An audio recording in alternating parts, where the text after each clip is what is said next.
Hey everybody, welcome to this week's live stream. Sorry about the delay. I had all kinds of things going on. Oh my God, the stupid thing. It's funny because you got to restart the computer and then you got to disconnect and then reconnect, and finally the microphone worked. So we are ready to rock. So today's going to be fun. We're going to do fun funnels, but we're going to try doing it in vertical pours because, you know, that's what I love doing. What I've done here, I'm going to switch to the overhead view so you can see what I've got. So here is the regular small size funnel. They have a bigger one too, but and these are of course from Jake over at Jake Blanks. I got the file, and what I thought was I don't need a gigantic funnel, and the problem with this is the full size one. I think we're going to have a little bit of problem hitting the hole. They're a little bit spread out. This one works great for you know, like a brick pour, or even the singles, where you don't really have to hit a tiny hole. So, but I wanted to show you this, and we're gonna have to kind of experiment a little bit. According to the website, the full size 100% when you 3D print it fun funnel holds 600 grams of resin. So I just applied math. I don't know if it should work in theory, I think. So what I did was I printed a 75% fun funnel and a 65. And if the math holds, the 75% one should hold 75% of the resin. Like I said, I'm not entirely certain that the math is going to convert, but I figure it should hold about 450 grams, which is plenty. So that's the 75% guy. And I also printed a 65%, which I think, if my math holds, should hold about 390 grams, which realistically that's plenty, especially for the little six blank guys. This only holds like 280. Maybe I'd probably mix up 300 just to make sure. You're going to get some left over, otherwise you're going to be sitting here messing with this. So you kind of want to go over what your mold holds, but I think the 65 should work. I mean, like I said, 390 grams, I only need like 300 or so. I might actually mix up like 320. But like I said, I'm not 100% sure that just applying 65% of the amount of resin that this holds, in theory, it seems like it should work. But if you look at the 65, see how much tighter these holes are? Now, the other issue is the holes are a lot smaller, so I'm not sure about pouring, right? Is it going to come out kind of thing, or is it going to come out well enough? What I did was I actually took a drill bit and actually carved out these guys. So let me look at I don't know what size these are. On the 65% guy, I used a 9/64 drill bit just to make it a little bit bigger. So I just kind of put it, you know, is this the right one? 9/64. Is that the right drill bit? No. Okay, so this is the right drill bit. This is the 9/64. Wipe that off. Okay, 9/64. So I just drilled that out using a hand drill. The one thing is I kind of angled away from the middle because I don't know if it's really going to make any difference, but I didn't really want to hit the division things, the little dividers, too much. And this drill bit was just about perfect. So anyway, so we did 9/32 on the 65%, and we did 5/16, whatever the next size is, 5/32. 5/32 on the bigger one, and that seemed like plenty. But looking at the 75% guy, I kind of think that might be the sweet spot, possibly. I don't know. I think it'll work. What I want to do is I'm going to go for the 65% the first round and do it in this little 6 blank mold. That way, if things go completely sideways, I'm only wasting, you know, 300 grams of resin on this first attempt because, like I said, I haven't tried this before, but it should be really fun. So anyway, I'm pretty excited about this. I keep seeing Jake do all these fun funnels, and I wanted to get in on the action. So if you want to pick up the fun funnel, Jake sells printed fun funnels. You don't need a 3D printer or anything. It is a physical item. They will ship it to you. You can head over to jakeblanks.com and pick that up. Now, if you have a 3D printer, this gives you a little bit more options. So the problem is Jake's not going to send you a 65% size like for this kind of thing. Like he's got small and large. And the small one, like I said, is pretty hefty and probably overkill for what we're doing. So you're a little better off if you can print your own. If you want to buy the 3D print file, again, this is if you have a 3D printer and want to print it yourself. This is just the little STL file. Here's the link to that if you want to get on that and try it out. So like I said, hopefully this will work. I don't know. But anyway, let's see here. What is the diameter? Yeah, the mold holes are 3/4 inch. Now, if you're doing, so there's other things. Now, you can purchase, P-Town Subby's got 7/8, and that might be smarter. let's just say that might be an easier way to do this. But even if you're using PVC pipes, they are 13/16. So most of your silicone vertical molds that are like, you know, pen blank molds, they're going to be 3/4, like kind of on the dot. Mine are. The Gatling molds are. The P-Town Subby, those are all like 3/4 on the dot, right?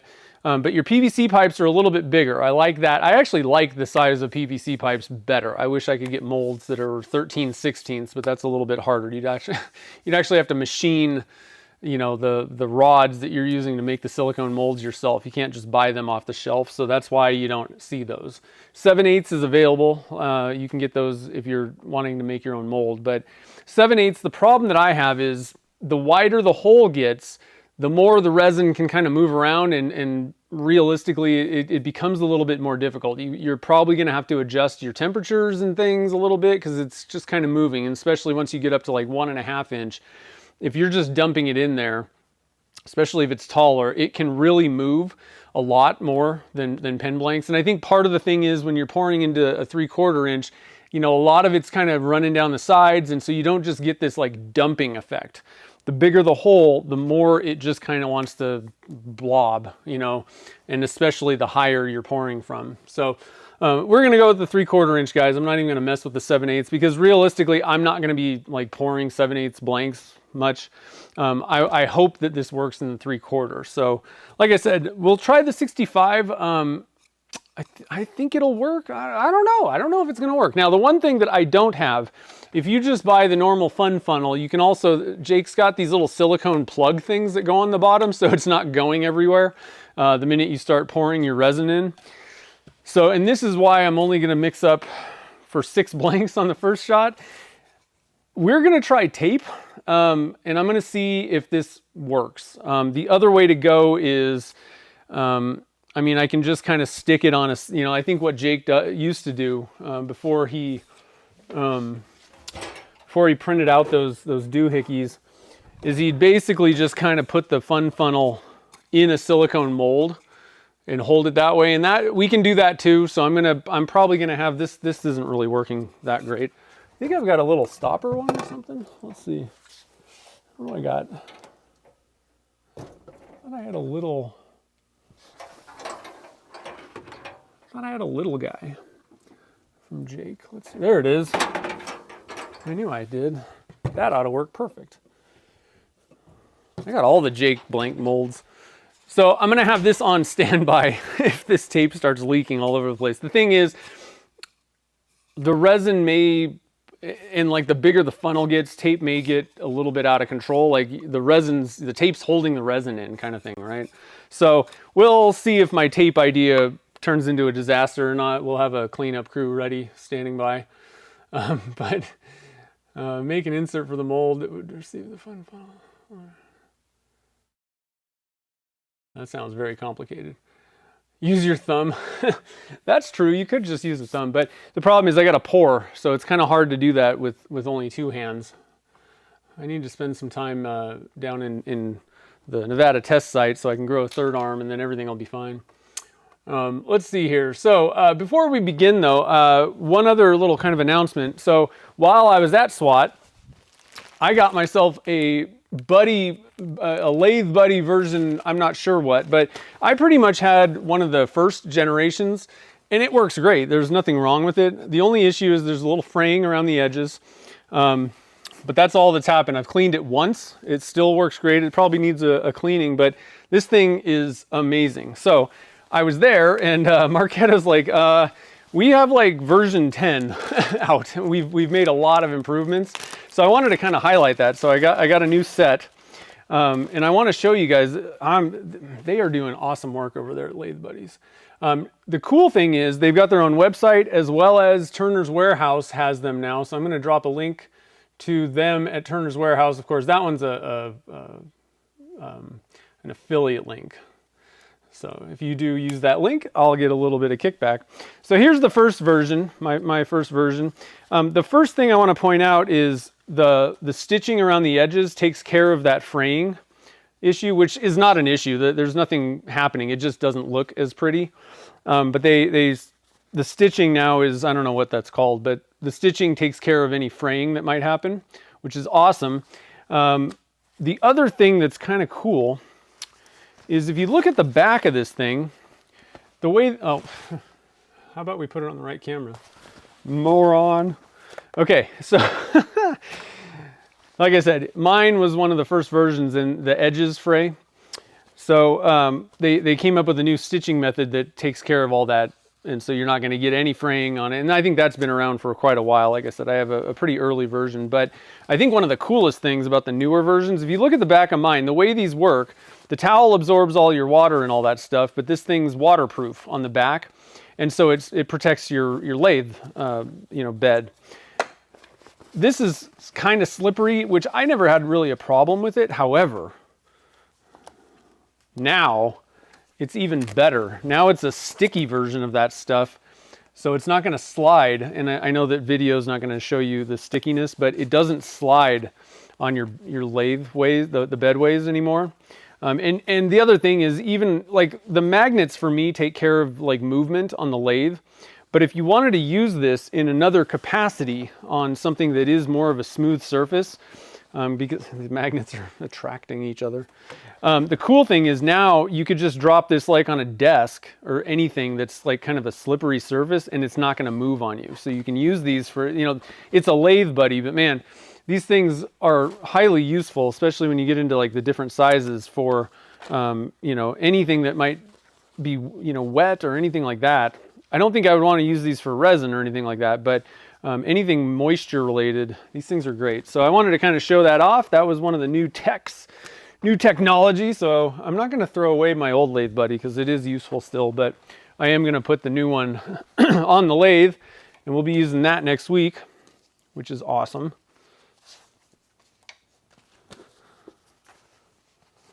So I'm going to switch those guys out. I'm over at the lathe right now, switching. So we get to use the new ones. And I dropped the link, right? I think I dropped the link. Yeah. Maybe I didn't. I don't know where I am. Did I put the link? Yeah, Turner's Warehouse. Okay. So anyway, and a little bit of a recap from SWAT. SWAT was amazing this year. It's the first time I've been, man, I think the last time I was at SWAT was actually before the pandemic. I'm pretty sure, like 2018 or 19. And it did not disappoint, let's say that. But, the star of the show, as it were, is meeting all the people. I got to meet a lot of people that I see in the chat. I know your screen name. I don't know what you look like. So it was great to meet everybody. Lots of people came out this year. That was one of the most exciting things. Sometimes you go and you see kind of the same faces every year. That seemed to kind of happen when I was going, year after year prior to the pandemic. You'd kind of see the same faces a lot. This was awesome because there was a bunch of new faces as well as all the old faces that I had already recognized. So like I said before, if you get a chance to go to any of these events, honestly, for a turning symposium, for this type of event, I think SWAT's probably it's the best bang for your buck. Like you're pretty much guaranteed it is going to be good. You don't have to worry about that. It's also pretty cheap compared to most of the other ones.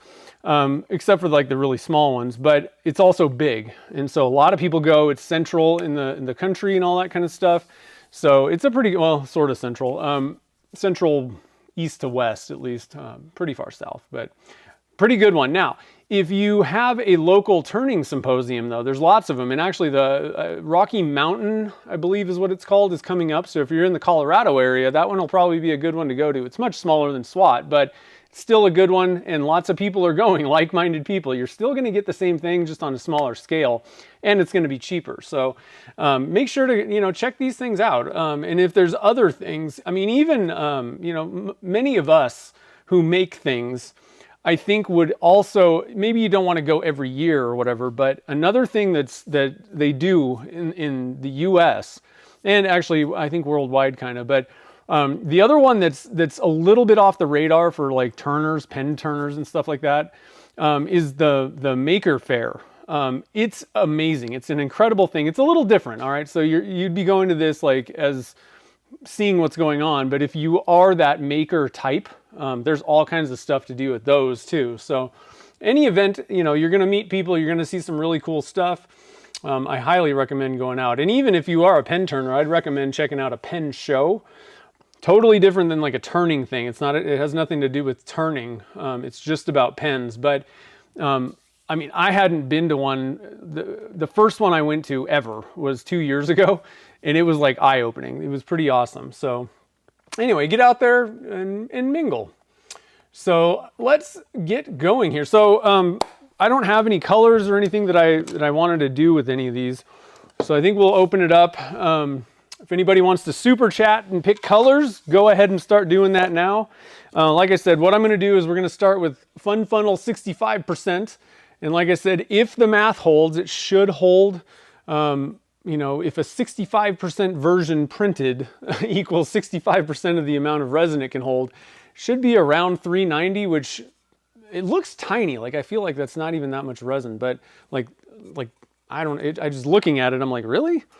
Is that going to hold 400 grams of resin? And like I said, I don't know if it will, but even at 65%, if 390 is way over how much, we don't need to put 400 grams in here for this little mold. So I'm going to mix up, I think 320, and hopefully that'll hold it. We're going to try the tape method. I'm going to have this little guy ready, and then we'll get started. Oh, one other thing that I wanted to mention is I'm wearing my Saturday morning cartoon shirt. It is four-year anniversary today. I can't believe it's been 4 years already. They've been doing good works for 4 years already. So if you haven't already joined the fam over there, make sure to do that. They do their stream at 8. What just happened? Oh no, there we go. 8 o'clock I think is when they start Pacific time. I'm not sure when. 10 o'clock Central, I guess. I guess 11 Eastern. I don't know. Time zones. Make sure to check that out on Saturday mornings. Shut up and take my So money. let's see here. Was there any other colors going on? Yeah, math doesn't lie, but I'm not sure if I just reserve the fact that changing a printing size may change something. I mean, it should work. I mean, that's why I calculated it, but I'm like, my thing is, I'm not going to just go ahead and say that's definitely what it is and then mix up 400 grams of resin, because I'm going to probably be like, oh, shut up and take my money. Doesn't really work. Wow, we got a lot of colors. Okay, so we let's see here. So 1, 2, 3, 4, 5. How many colors do we have here? I'm not sure exactly how to do this. Now, here's one thing also that I want to mention about these fun funnels, and I don't know if I just have not seen this or not, and it may be. I've only seen so many fun funnel pours. However, shut up and take my money. Like I said, I may be mistaken, and this may not be like some spectacularly smart thing that I came up with myself, but typically what I see is you make 4 colors and you put 4 colors, one color in each division. What I was thinking also is you don't really need to just put 1 color in a division. And like I said, I'm not saying that Jake hasn't tried this or someone else, but why can't you stack colors? Kind of like a dirty pour in a cup. The reason why I'm really interested in this is this actually solves the issue that I have with doing dirty pour in a cup. because you can stack your colors in a cup, and you're like, oh, this is going to be amazing. And the problem is then you start pouring it sideways, and all the colors seem to just blend into themselves. Like you're pouring it all at once, and it doesn't seem to work. And I don't like dirty pours. They're dirty. They work a little bit better for if you're mixing shades of color or something like that. That's a good way to go with it. It adds a little bit of mixture in there. But if you're trying to like layer a bunch of colors, it never worked for me. But, and I think I said this actually, I'm like, it's almost like you need a pipe and you put all the colors and then it all just comes out one end. That's what we're doing here, right? So I'm going to try and do that, where we kind of stack some colors. The first one, I just need to see if this works. We're going to put 4 colors in the regular way that I've seen it done, and we're just going to see and hope this works. But on the second one, if we've got more than 4 colors, we're just going to throw them all in there and stack them and do whatever, because I think that might be kind of an interesting way to go. So let's see here. Combine mine with Lila. Well, we can just do multiples, like I said. Shut up and take my money. Hey, thanks, Jake. You bet, buddy. You bet. Let's see here. Can the shirt? Yeah, I think the shirts are available for purchase as well, if I'm not mistaken. Jake can answer that. Okay, so I need to write down these colors because there's lots of colors going on here. Chaos coordinator. All right, so let me get my little book out. I got to start writing these colors down right away. But it should be pretty fun. Let's go for the overhead view. So again, we're going to go with this P-Town Subby 6 blank mold for the first one. These are pretty good. This is what I've been using for like testing, doing my colors and stuff like that. And I got to be honest, guys, I'm sick and tired of the temperature issues in the shop.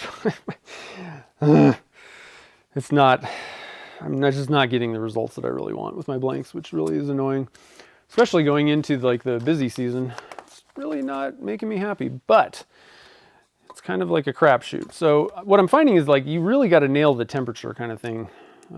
Pretty close right now. It's even at the point where I actually ordered new resin because I'm like, I wonder if that'll help. Let's see here. So let's see, what's the date today? 8:30. But most of the time I get pretty good results. It's just, I get better results when it's 72 degrees. And I will say that right now. If you're doing resin casting, your best results are going to come when it's like room temperature, not like 80 degrees or anything like that. If you can just keep that temperature stable around 70, 72, up to 75 maybe, 68, somewhere in there, that's where I get the best results. If you start getting too low, I think you're going to run into some issues. It's just going to be super thick and kind of a pain. And you're going to have curing issues too if it's, in the pot and that, much lower than like 60 degrees for sure. But if you start getting above really even at this point, above 75, it starts going into the 80s. It just makes things a lot more difficult. So try to do your casting at room temperature if you can.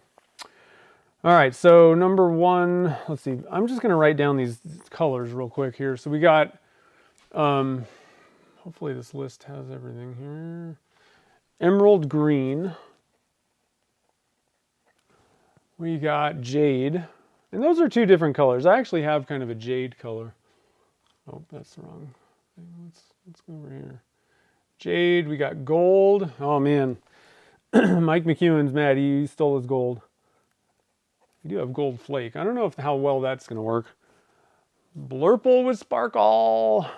Kim loves the blurple. Sparkle. Maybe let me know exactly what you mean by the sparkle. Because I'm guessing. So again, I don't know if... I'm not sure if the chunky starlight, is that what we were talking about? Is this what you mean? I have a feeling the chunky starlight might kind of block the thing. I don't know. We can try it. The micro will definitely work. We can give it a shot though, and just see if it works. with the chunkier, the regular Starlight. I think that's what you meant. We got teal from Mike. Teal. Jungin Silver. That is my new favoriteest color ever. Speaking of Jungin Silver, I actually I carried a blank called Nevermore, and it was kind of based on the Ravens. But it was just purple, black, and white. And what I'm doing now is I'm actually splitting it, because I used to just use that. That worked for the Rockies, the Colorado Rockies baseball team, as well as the Ravens pretty well. But it's kind of bland. Like it works for both of them. They both have like kind of the same colors. But if we're being honest, I can take that a step above.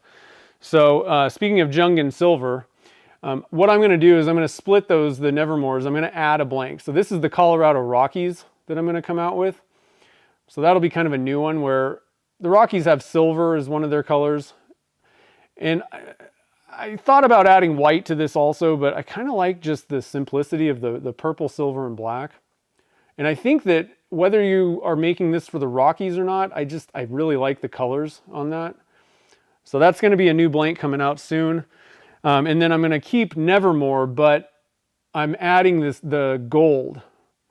So it's the black, white, and purple, but I'm adding this gold color, which is one of their colors. And I think that this just caps off the Ravens. Like, that is the Ravens right there to me. So that'll be coming out too down the road. Like I said, I'm kind of having some issues with results. So some of these things may be coming more when it cools off a little bit more and I'm getting more consistent results, but it just kind of depends on which colors I'm trying to mix. So there's my treatise on let's see, what did Chad want? David Gutball, let's see here. For Jake's mom. What color is that for Jake's mom? Come on, you got to tell me what's going on here. Vinny wants Beetle Blue. That's a good one. So I'm going to have to try and see how this is working here.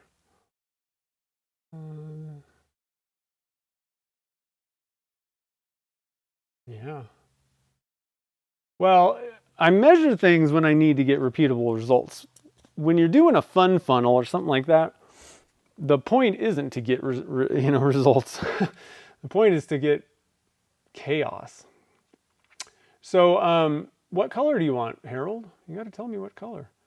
You guys, for those of you who didn't show up, you might have seen on one of the Turner's Warehouse things, Harold brought the biggest pen I've ever seen to SWAT. It was awesome. And then Jake, you got to pick a color, man. Got to pick a color. So I need a color from Chad, a color from Jake, and a color from Harold. Unless I'm missing something. I don't see colors there. Let's see here. Wurzel's here. Let's see here. Scrolling the text here. Scrolling the chat. The weather is not great. Well, it's been cooler, but I'm still having issues. That's what's really kind of maddening. I've gotten pretty good results. Like if it's what I found is and this is so weird. This is the crazy thing about resin. What I need is a stable 72 degrees, and I find that refrigerating the resin helps a little bit, but it changes things because you're altering the curve of curing. It's like really cold, and then you're putting it in this like 80 degrees, like room. And then there's also like this third, as it's like starting to cure and do that stuff, then it's also heating up. And so you almost have this like, it's thick when you start mixing it, and then it thins out, and then it, thickens again at the end. But the problem is, what happens is when you get to the higher temperatures, what I call the what I don't even know what I call it. The word just went poof. This is what happens, you know. I think I drank too much coffee this morning or something.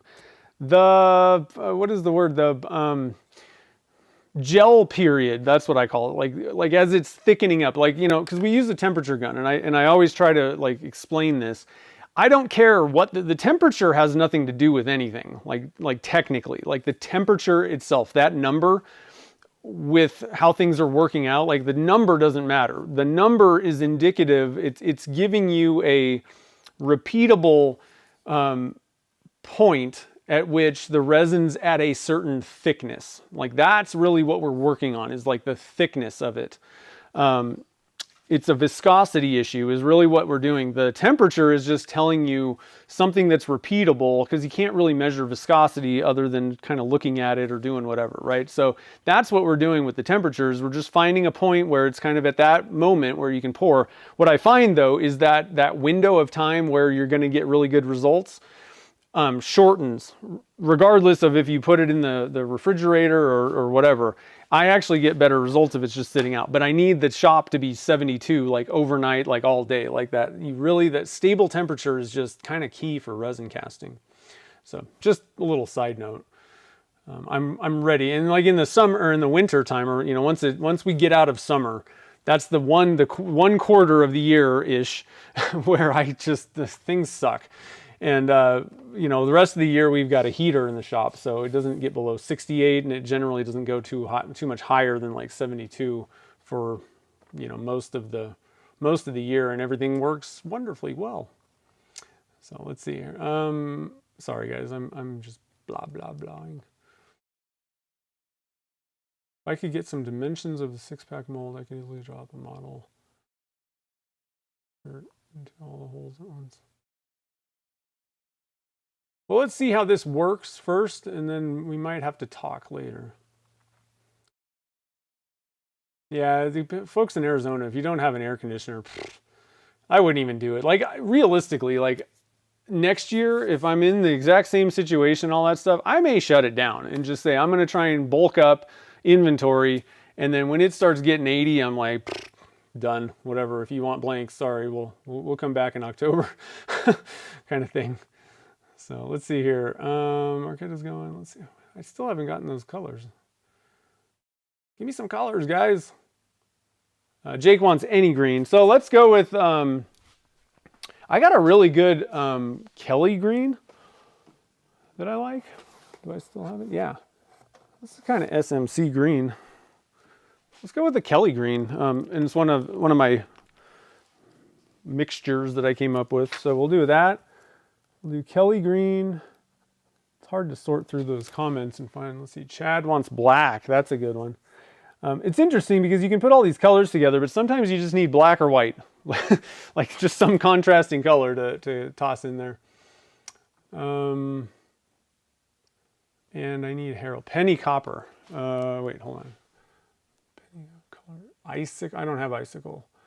I think I have penny copper. I don't have all of the eye candy. The eye candy has so many colors. You just can't have all of them, you know? What am I looking for? Penny copper. That should be up on top. Yeah, I got penny copper. That ought to be fun. Again, the thicker, bigger chunks of stuff may not do as well with these small holes. We'll just have to kind of see.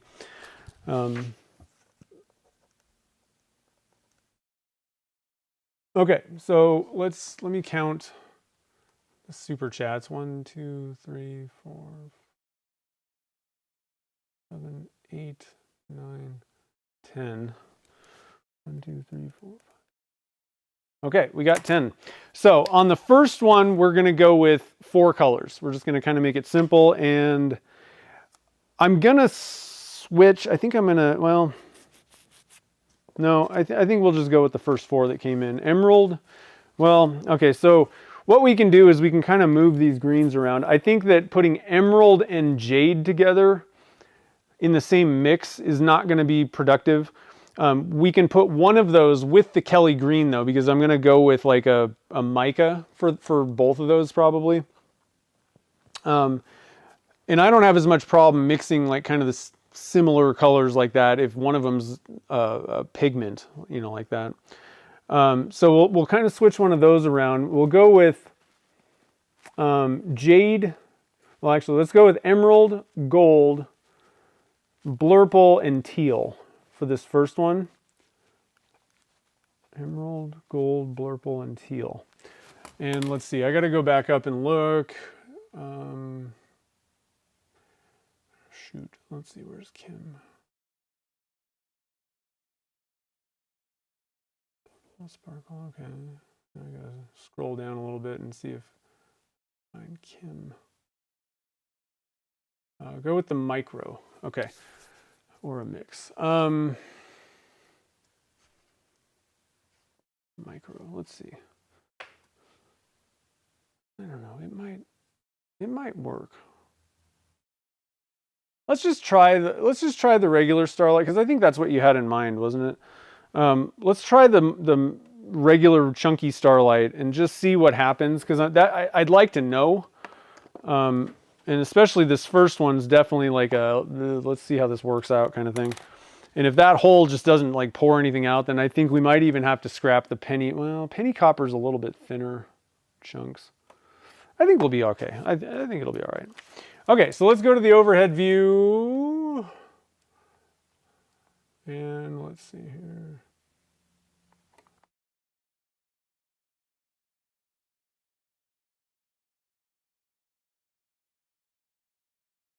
Oh, icicle is like a glittering white.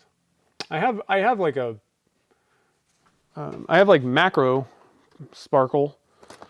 Once again, let's wait and see what happens with these glitter, the chunkier glitters. So let's go to the overhead view, so I don't forget that.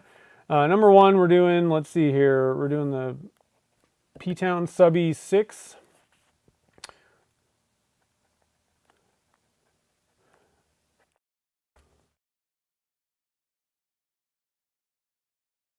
And we're doing Fun Funnel 65, the 65% one. And so this, again, this takes, if I'm just mixing cups, I don't know how, I have a feeling you start getting to the end and you're going to kind of have quite a bit kind of on the edges of these things.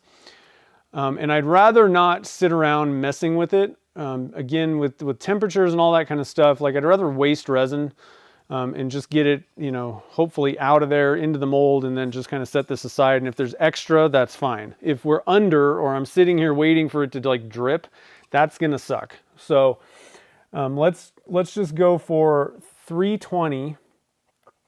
That should be plenty. And then we're doing 4 colors. We're doing emerald.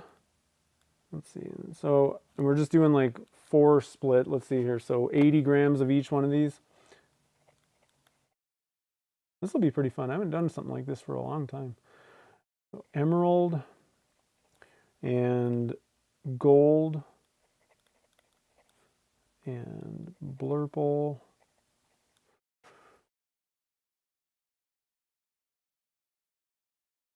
and teal. So I got a couple different like teals. Who had the teal? I think the emerald is going to be a good one. Like, I've got a pretty good emerald green. Like, I like this spring green mica. I think that'll be good. And then gold, obviously. I like the Olympic for that. And then blurple, we got that. And for anybody that doesn't know, blurple is blue to purple color shift powder. And then I like to usually put a little bit of this Starlight glitter in there. Both of those are available on my website. And then what was the last one? Gold and teal. So I've got like teal. I've got a pretty good teal. We've got I got a couple teals at this point. So I don't know which one's more teal. This one's really more Tiffany blue, the robin egg blue. And I've also got Diamondback, like more like a turquoise kind of teal. It's a little bit kind of darker. So I've got those colors, but I've also got teal. Different things. Let's see. I think I've got like teal is a tough color. It could really be anything. Teal's kind of blue though. A little bit more on the blue side, I think. We've also got this turquoise. Everybody loves this turquoise from P-Town. It's a little bit different, but that one's pretty good too. So we got all kinds of choices. And I even have just like teals. I've got like Okinawa blue. That's kind of tealish. If you want more like in the, oh, I have an emerald green. This is the tough one. I also have actual emerald green from Eye Candy. I don't know if you want that or if you want spring green. Mark, let me know if that matters to you. I think if we go with the emerald green, then probably want to go with more of a blue, because that's a little bit more like kind of getting into a tealish color. So let's see, get a VPN. Washington State. Yeah. I think it'll be cheaper to get air conditioning. I was thinking about putting like a, the problem is we're renting, so I'm not sure how much the owners are going to love that. But I was thinking about just trying to cast in my garage and put a mini split in there. Let's see, Mike Doyle had teal. Let's see here. So let me know if you have any direction you want to go on the teal. Lots of teals. And Mark wants emerald green. Okay. So we got that. So like I said, this is like a little bit more like, you know, kind of tealish green. So you might want to go with like the more blue teal or like the turquoise. You can go whatever you want. It doesn't really matter, but we've got this turquoise, which is a pretty cool color. It's deceptive because you look at it and you're like, oh, that's, you know, whatever. But when you actually, it does weird things in the resin. That's what's kind of cool about it. And then the Okinawa blue is kind of a teal. I mean, it's pretty green. Teal. I even had a teal at one point, I thought. A lot of these are just kind of blue, and I understand that. It's like light blue. Teal's a tough one.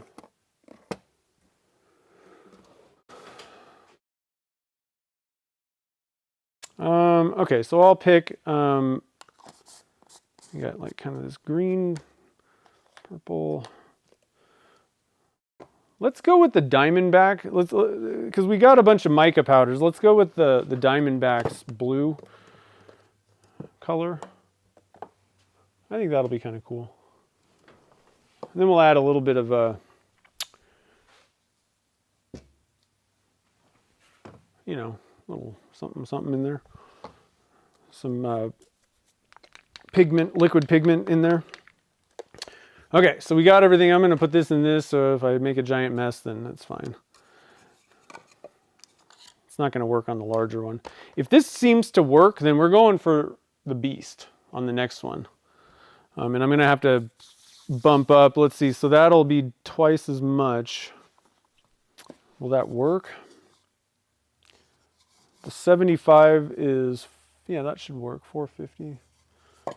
If again, assuming that these numbers are correct, the beast holds, oh, I don't know if that's going to work. 550.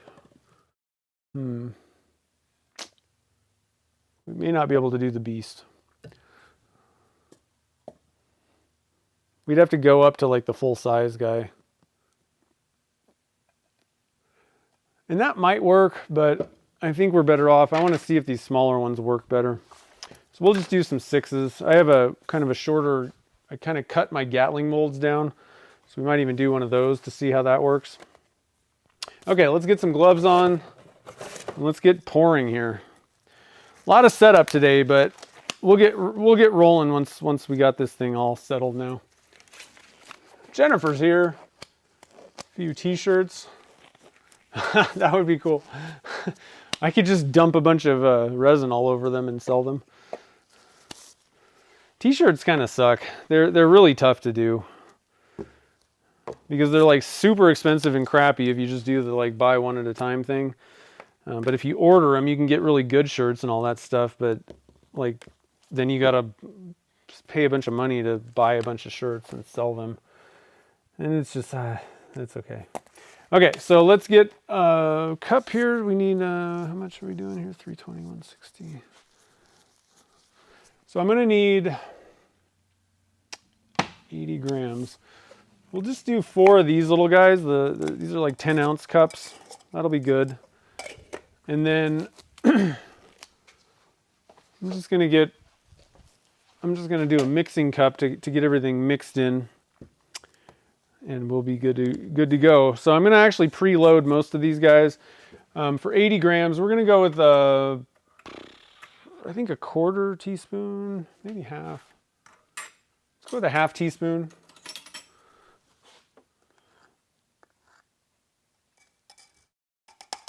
For our powders. Blurple doesn't require as much because I'm going to put a little bit of dye in there. That'll be a 1/4 teaspoon. So we got a 1/2 teaspoon of emerald. Put that guy away. We got a 1/2 teaspoon, and actually this Olympic gold, you probably don't need that much, but that's okay. It ain't going to hurt anything either. More mica never hurts anybody. Not enough mica might not be the way you want to go. If you're doing tubed blanks. And I like to pour the dye in after the fact. I don't need a 1/2 teaspoon. Do a 1/4 teaspoon of blurple, that's plenty. It gets, when you add the purple dye, and I use the Alumilite purple dye. You don't even need much, a couple drops. It darkens up plenty to be not see-through. So we'll do that, and then we're gonna add, I mean, we may as well just do it. Let's do a 1/4 teaspoon also, probably, of the Starlight glitter. I'm running a little low on the Starlight in this thing.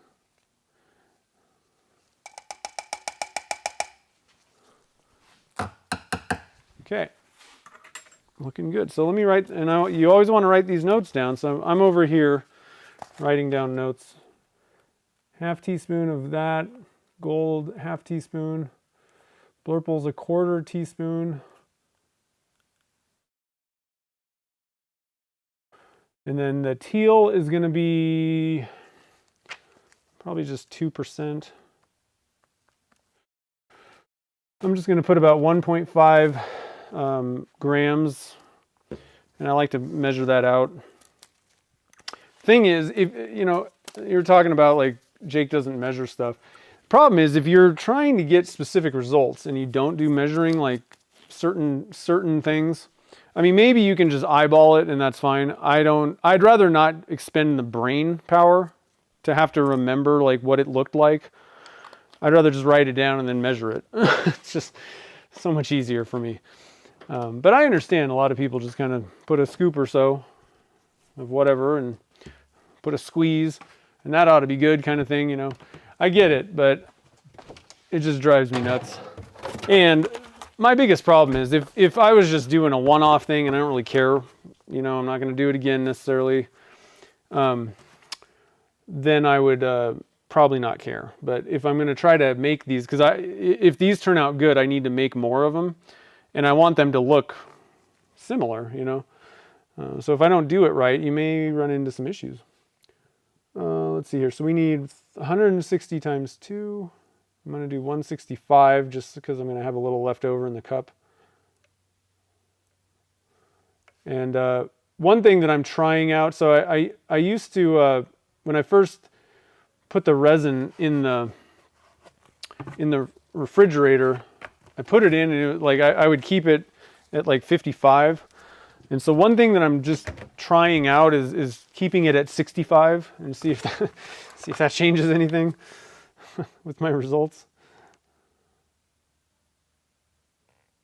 Probably won't, but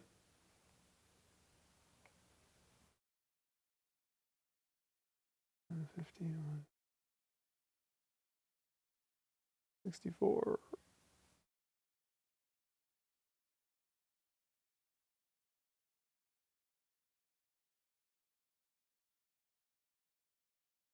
All right, we're going to 166. A little bit more of the B. All right, and we're going to mix it up in this guy nice and good, and then we'll dump it off into our cups. All right, sorry I haven't been able to keep an eye on the chat as much as I'd like. I know where you can get more Starlight. Yep, got a big thing of it in the cabinet over there, actually.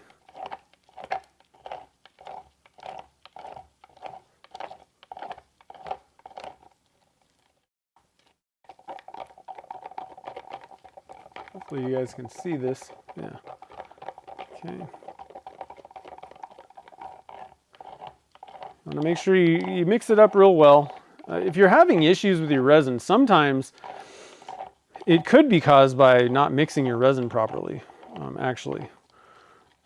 So that's one thing, you know, the first thing to do to if you're troubleshooting issues with your resin, make sure, you know, do another test or whatever and like mix it up. Like if you got like weird soft spots or things like, you know, it's not curing properly. That's by far the number one, and also making sure that you're measuring it correctly. Those are the two biggest problems by far that people run into. All right, so we got 80. Come on, drip. There we go. 80 grams of that one. And you don't have to be like perfect necessarily on these, but oh, I went way over on that one. It sure helps if you're pretty close to perfect. I'm gonna see if we can pour a little bit. There's a little bit of gold in there. It'll be all right. Close enough. Okay. We're gonna do 80 in this one. I'll be a little bit more careful this time.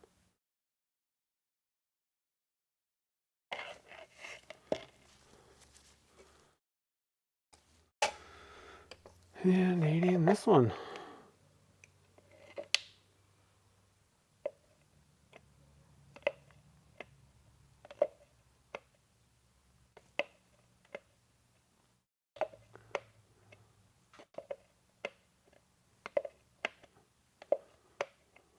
There we go. Look at that, we got 4 cups. And then I'm gonna put, let's see, I'm gonna put 1.5 grams of this teal color in here.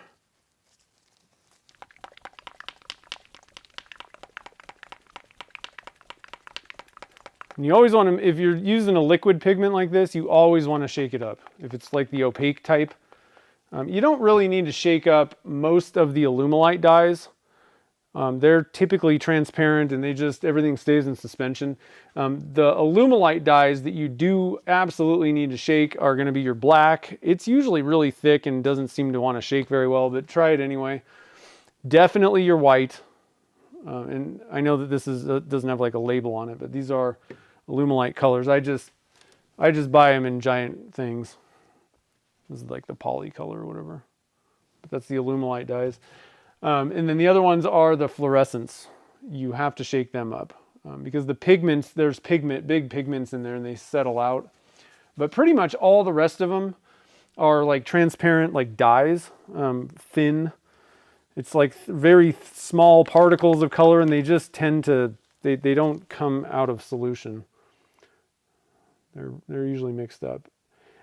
It ain't gonna hurt anything if you shake them up, you know, but typically you don't really need to with those.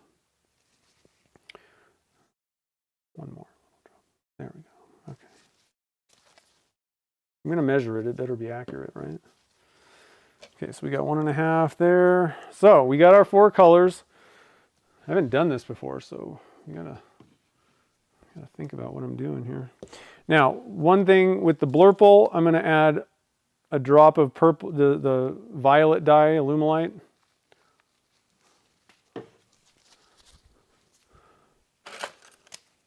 And we'll mix all these guys up.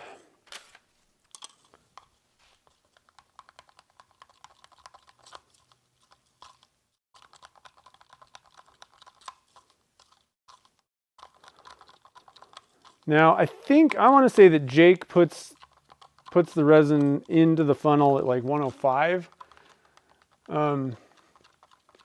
Hey, what's up, Meg? How's it going? I haven't talked to you for a long time. Yep, I'm still doing my thing.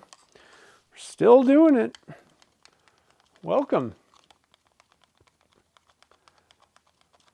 But we are, and it's not that hot in the shop right now or anything, but I got weird things going on, like I said. So, I'm probably going to load it. I mean, that's still a good temperature, probably. I think I'm going to load it actually at like 95 to 100, somewhere in that area. And then by the time everything's all loaded in and everything's all good to go, it should be ready to pour, like be kind of at that temperature. Like I was saying, the warmer it gets in your shop, the shorter the window of perfect pouring time is. So generally I'm finding if I'm somewhere between it kind of depends on a few factors, but if I'm kind of between like 100 and 110, that's generally been my kind of go-to. Some of it, it's weird because sometimes it just depends, and I do need to kind of look at the viscosity. You know, the other thing is I've introduced kind of a wild card in this. I'm chilling at 10 degrees, like it's 65 degrees starting out now, the resin that I'm using, and I was doing 55 was the starting point, and it was thicker, starting thicker. So I don't know how much of I don't know what that's going to do to things. So I'm just going to kind of keep an eye on the resin thickness and look for the temperature as well as the viscosity. Because if it gets too thick, it ain't going to come out of that funnel. That's the thing, right? If the resin's like super thick, you're kind of hosed.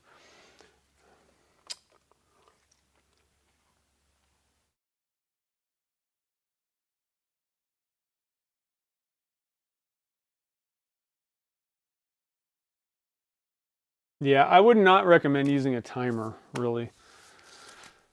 The temperature really is, because the thing is, I used to use a timer, but the thing is, when are you starting the timer? And like, there's a lot of factors going on. So like, you're mixing the resin. Is it when you pour the A in the B, you know, like mix them together?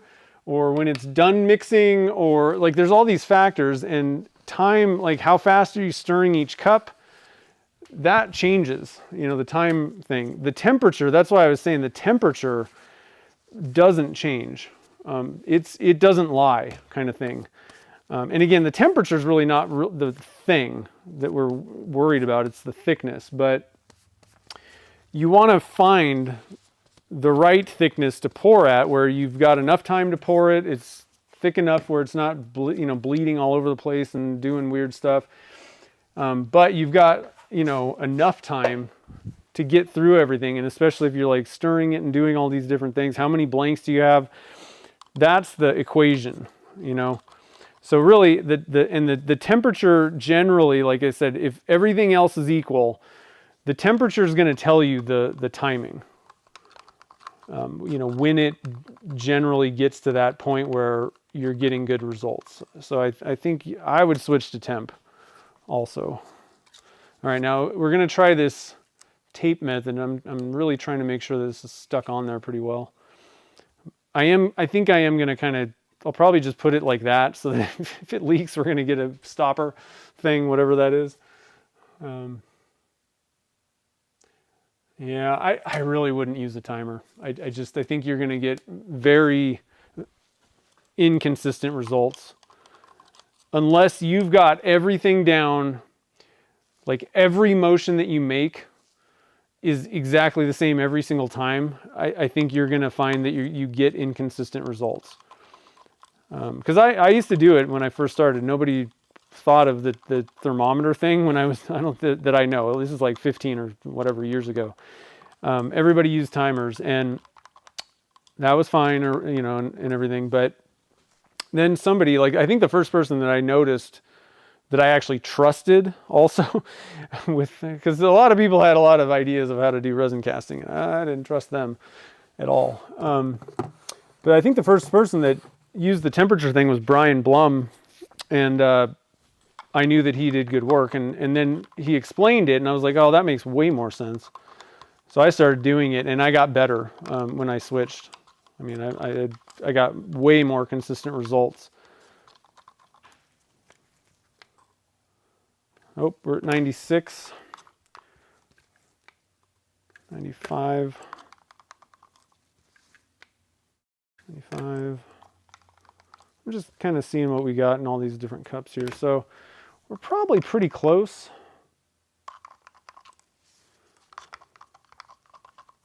To where I want to be. I'm going to look at the viscosity of this. Yeah, I'm going to pour these in now. I think it's fine. You know what I mean? I'm not sure if this is going to work or not. Let's see. I'd have to go with the 75 next time. I guess I did make extra. Although I don't know if the math is working or not, because this doesn't seem to be correct. I don't know. Yeah, there's a lot left in these cups.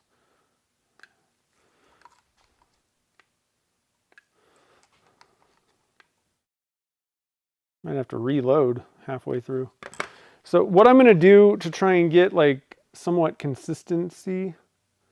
Ooh, all right, my tape's holding so far.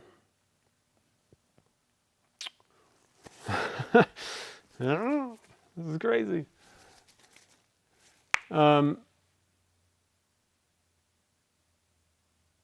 Yeah, the math is not mathing so much, I don't think, unless I didn't do the other some other math thing. I guess I am way over, because this thing only holds 280. I don't know. Well, but that's so 390. I mean, we didn't mix 390. We mixed 320. So that's not really working correctly. Maybe I messed up the starting point. Is Jake still here? Is the small one 600 grams? Or the big one? Maybe that's where I'm messed up. So yeah, I should have poured this a little bit later, probably. I want to wait till 105. 105 has been working pretty well for me, I think. Look at the viscosity of this. The nice thing is this does give me a little bit of extra help seeing what's going on. I think we could probably pour these. I don't know.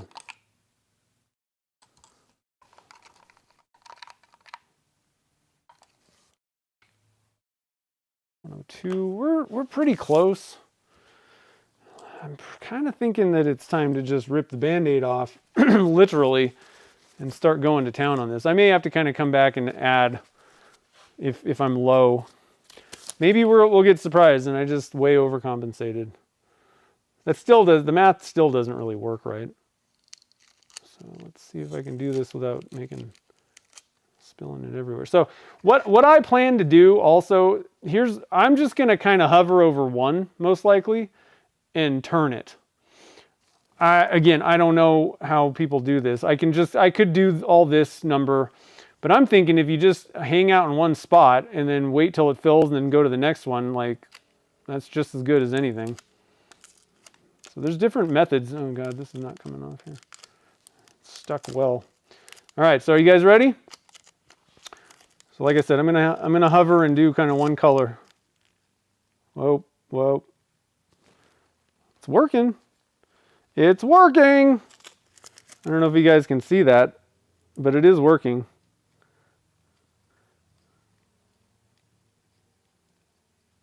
It's a little runny actually. I could probably wait longer.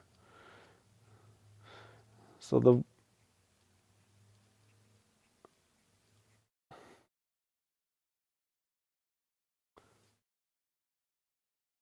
I'm just spinning it on these first ones, these first 4. The other reason I wanted to do that was because I'm a little worried that we're going to run out of resin.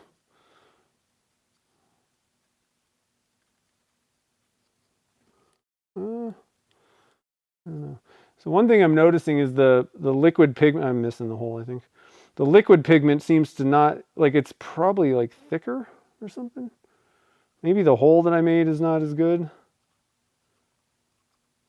I'm going to fill this one up to the top here. I'm like kind of out of some colors. So the small holes are not super awesome on this. I think the 75 is probably going to be a better way to go on these. I mean, obviously we were right. So I'm just going to kind of quickly, we got 3 out of this one, but we obviously need to use the 75 if we want to fill this mold up.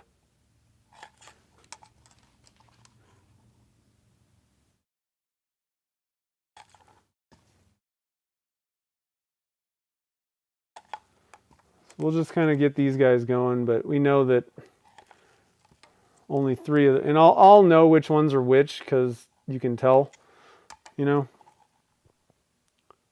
by the top. I'm going to have like 1 color on these 3. The other 3, there's like, you know, fun funneling going on. So anyway, so we learned a lesson, that's fine. But I would say that that was a full-on success. Aside from, you know, the couple things, you know, but it wasn't a failure in any way. So I'm going to get this in the pressure pot. We'll get this thing pressurized and then we'll clean up. But yeah, so we definitely got blanks that are going to, I'm pretty sure, going to be usable. I mean, we'll have to see how they turn out, obviously, but overall, we got decent results. Nothing went totally sideways.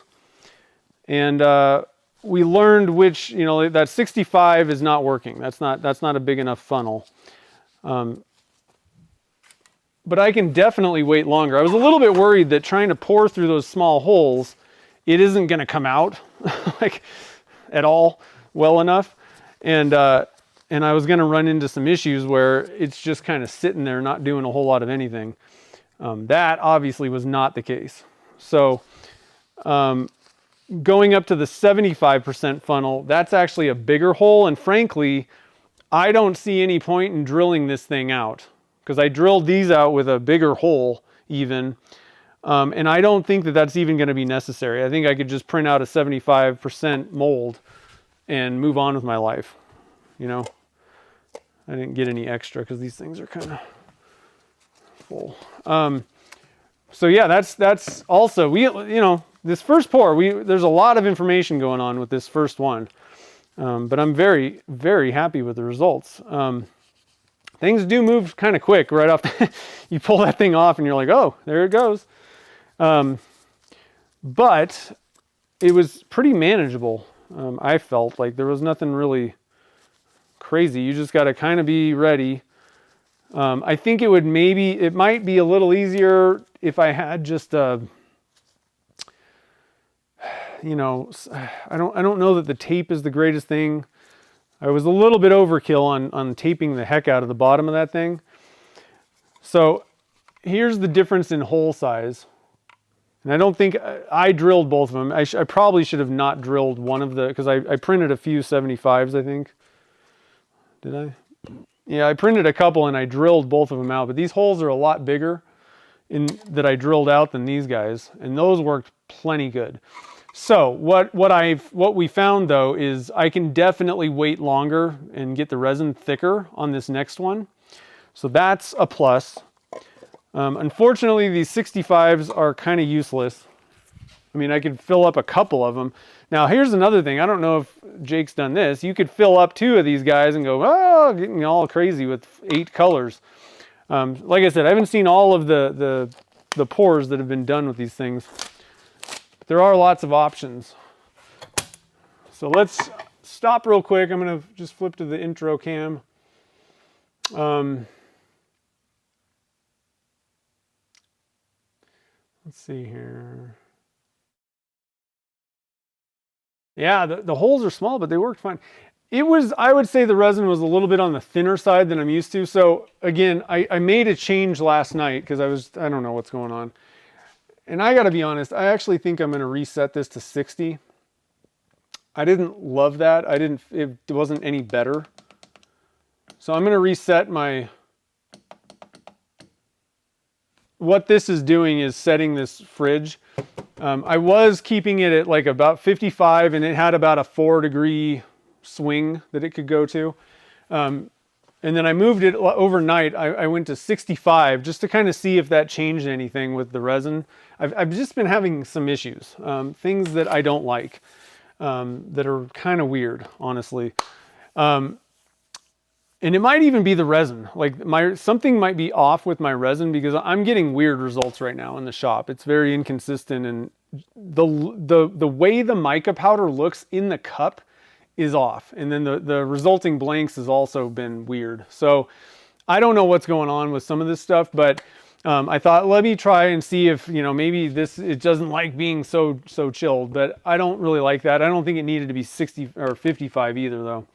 And I don't even know that I recommend chilling it because there's give and take with that, that I've found so far.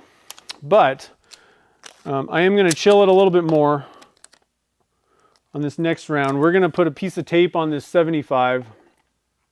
And I think this one is probably the right size for that mold. I think we should be good. Now, there's no way that I'm going to be doing like a beast, the 12. Like, I'm pretty sure I would have to do the full size small. Maybe I could get away with.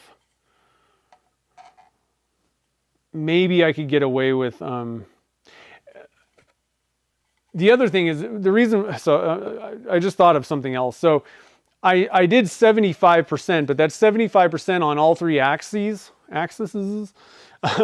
And so that's why I was saying, I don't know if the math is exactly going to work because I'm not 100% sure that this is literally 75% of this size. That's why I was like, things may be a little bit weird. Because it almost doesn't, I don't know. It doesn't look like 75% to me, but maybe, I guess. But for some reason, the amount of resin is not working here. Anita Ball's here. What's up? So did Jake answer? Small one is 600. Huh, okay. So weird. Let's see, Zach. Yeah, 2-hand pours are not my thing. Somebody asked a question, I think.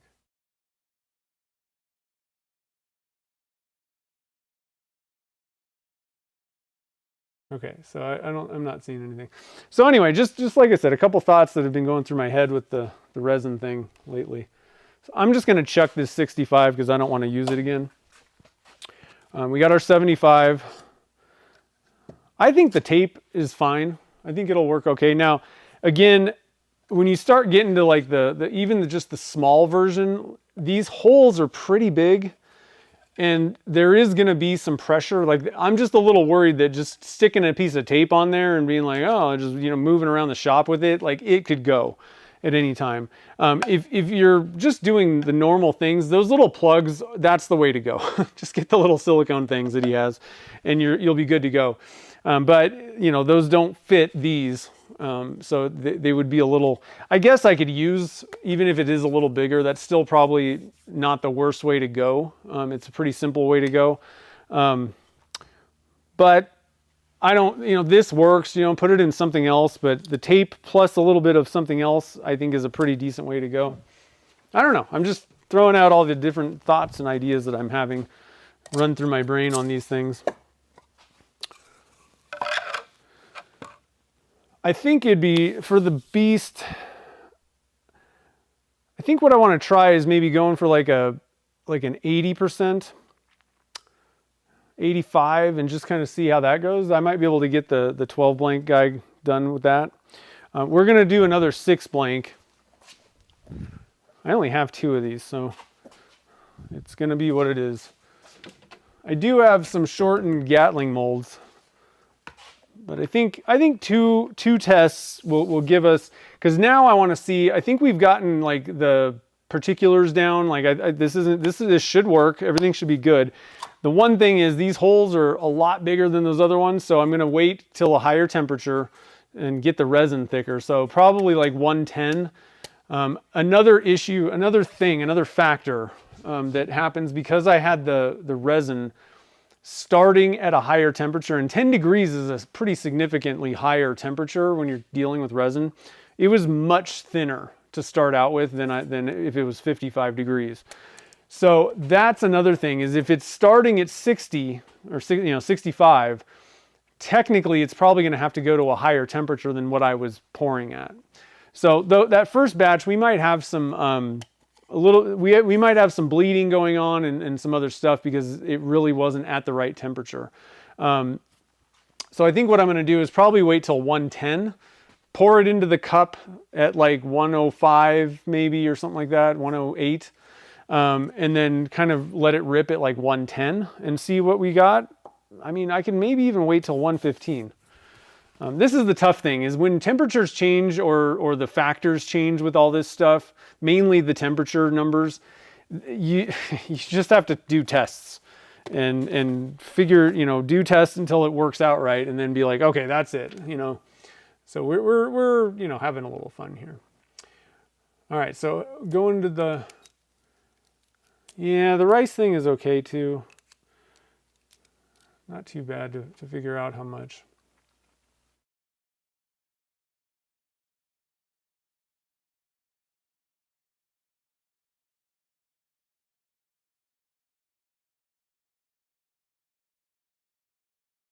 I don't like the water thing. Definitely don't like the water thing. Anytime circles are involved. I know. And circles and angles and cones and geez. Exponential function. Volume is an exponential function. See, that was what I was thinking. Like, I'm not sure that this 75% is just going to be like, yep, that's exactly what, or 65 or whatever. So sometimes you just got to kind of play with things. Okay, fun funnel number 2.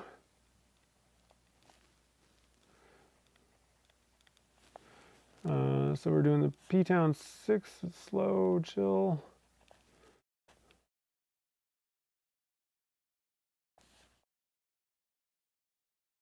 And I reduced the temperature in that refrigerator, but it's not gonna have any effect on the resin. I just wanted to change it right now while I was thinking of it. 55 degrees it was like really thick. And it was fine. I mean, it wasn't like terrible, but it was pretty thick when I was, mixing it up, and I was like, I don't know, maybe adjusting this might kind of balance things out a little bit. So I'm going to still do the 300, well, yeah, I think I'm still, let's see, 280. I'm still going to mix 320 up. I'd rather be over than under. This time though, we've got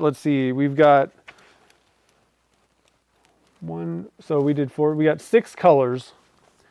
So, I mean,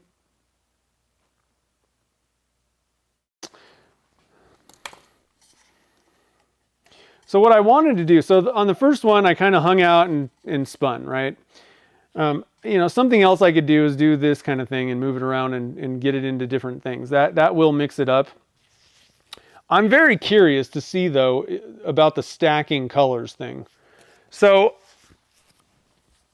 I think what I'm going to do on this next one, because we don't have like 8 colors, we have 6. So only 2 of them would have to be stacked on top. We'd have to put 2 colors in one slot. I'm thinking what I'm going to do is just like mix all of them in. and I wasn't going to do like 50-50 or something like that. Like I was talking about like pour a little bit, pour, you know, of one color, pour a little of the other, and like really stack up a bunch of different colors. So I think that's what I'm going to do, is make all of them just a jumble mess, mixture of stuff. And then like at that point, it's all mixed up anyway. I don't need to like turn it or do much. And even just my hand moving around a little bit is probably enough to like create some, it's not just going straight down in there probably. I don't know. Now the more that I think about it, maybe, I don't know. We could do this all day and figure different stuff out. The one thing I do like is if I'm focusing on one hole per, like right now, I don't know how much resin I need. But if I focus on one tube at a time, I can fill it and then move on to the next one and not, if I'm doing this and run out of resin for some reason, I guess I won't run out of resin, but I don't know. I can get more done without having to, if I run out of the funnel, I'm going to have to dump the cups in, and there's really not going to be any way for me to get the tape on. So I'd rather focus on one at a time. So I think we'll just stack it, and I'll just kind of, I don't know. I might move it around a little bit, but let's see here. So we need 80, 80, 1, 2, 40, 40, 40, 40. 1, 2, 3, 4, 5, 6. Okay, so we're going to do 40 grams of black, 40 grams of Jungin. Jungin can sometimes get a little bit overpowering. Let's see here. We got jade, blue. What do we got here? 1, 2, 3, 4, 5, 6. So we'll do a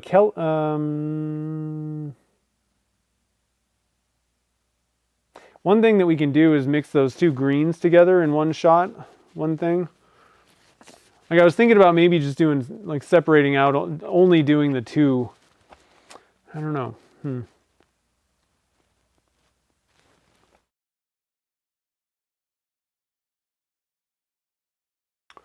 Let's see. So penny copper. Let's do the penny copper as one of the full ones.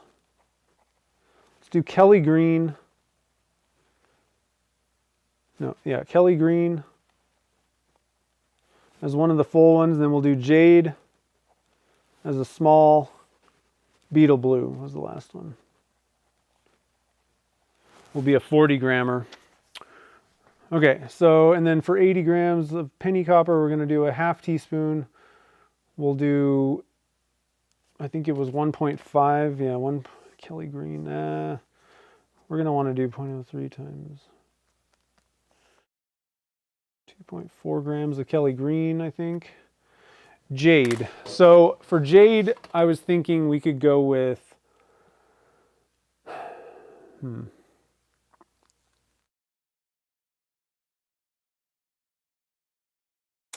guess I really don't actually have a jade. Emerald. What was emerald green? Emerald green is the, okay, so emerald, did we do emerald already? Yeah, we did emerald. Okay. I'm getting confused. I'm confusing myself at this point, guys, which is pretty easy to do. Green Day. Is Green Day a jade green? What do you think about that? Not really. Yeah, kind of. Anybody know what Green Day turns out to be? Is that like a jade green? Yeah, I'm just thinking out loud. Well, I figure I may as well let you know what I'm thinking. Some of it's completely jumbled. Green Day. It's not really jade, I don't think.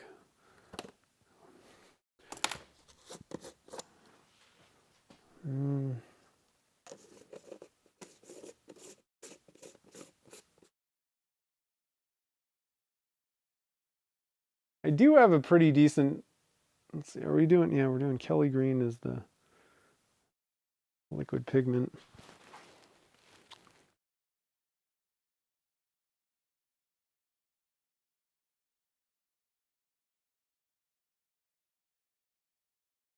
I heard they were a band.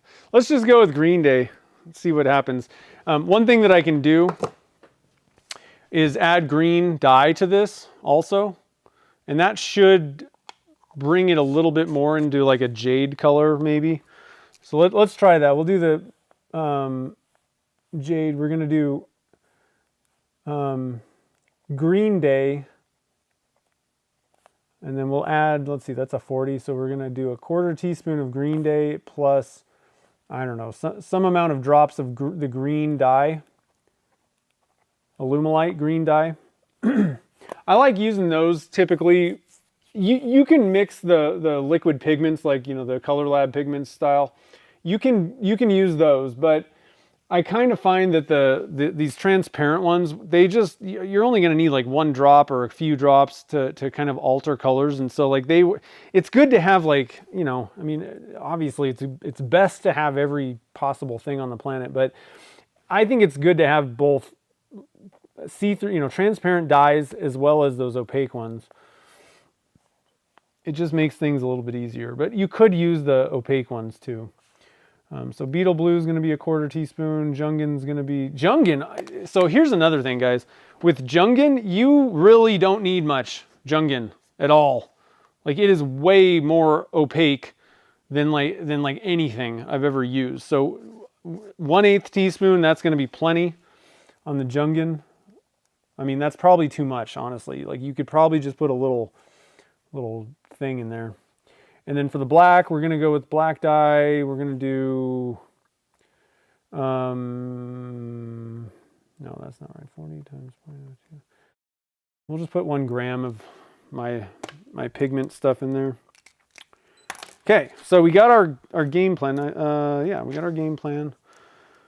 And I think that's it. So let me get some more gloves on.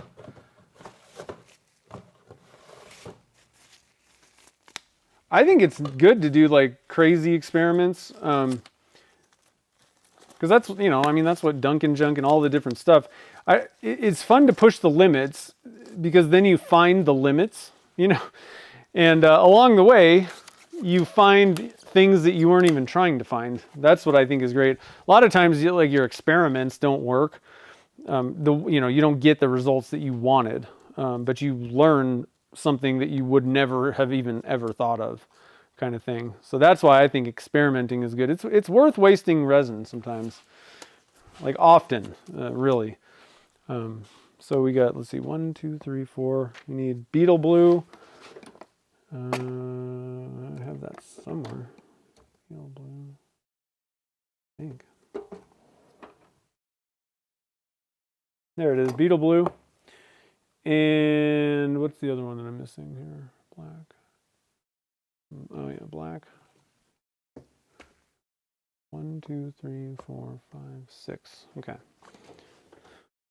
So for the 280s, I'm going to go with these cups. For the 40s, I think I'll just go with these. It's actually more than 40. We're going to go with the smallest ones. The bigger the cup that you put a small amount of resin in, the more surface area there is for it to like hang on the sides and bottom. So a lot of times I try to match, cup size to how much resin I'm putting in. Otherwise you tend to leave more in the cup than you really wanted to, I think. It's not that necessary. I mean, it's not like a breakthrough thing that you have to do. I really recommend this, but it can kind of help sometimes. All right, so we need a 1/4 teaspoon and an 1/8 teaspoon. So let's just get the Jungin out of the way. The other thing that I find with this Jungin is it powders up and floats around in your shop. So I would be very careful when you're using the Jungin.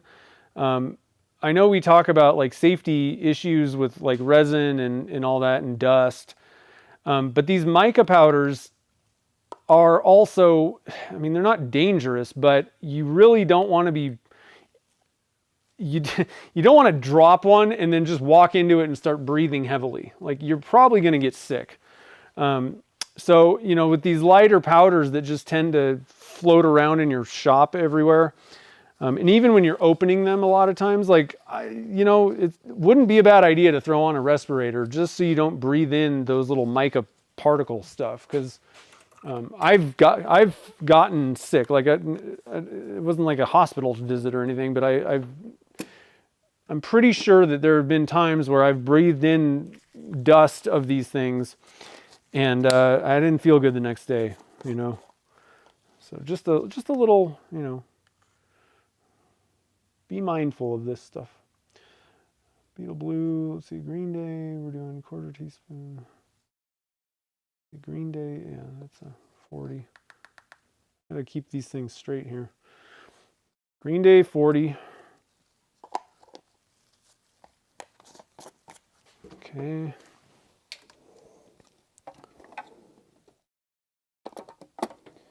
And then penny copper was a 40, I think. What are the two? I'm just gonna move these things over here. So penny copper was an 80, and so is Kelly green. Okay. So we'll do a beetle blue, 1/4 teaspoon. It's very similar to the Green Day. So we are going to change the Green Day color quite a bit with that green dye. It should bring it more to like a jade, I think. I don't know. It'll do something to it. That's all I know for sure. Okay, now for the penny copper, we're doing a 1/2 teaspoon in the 80 cup.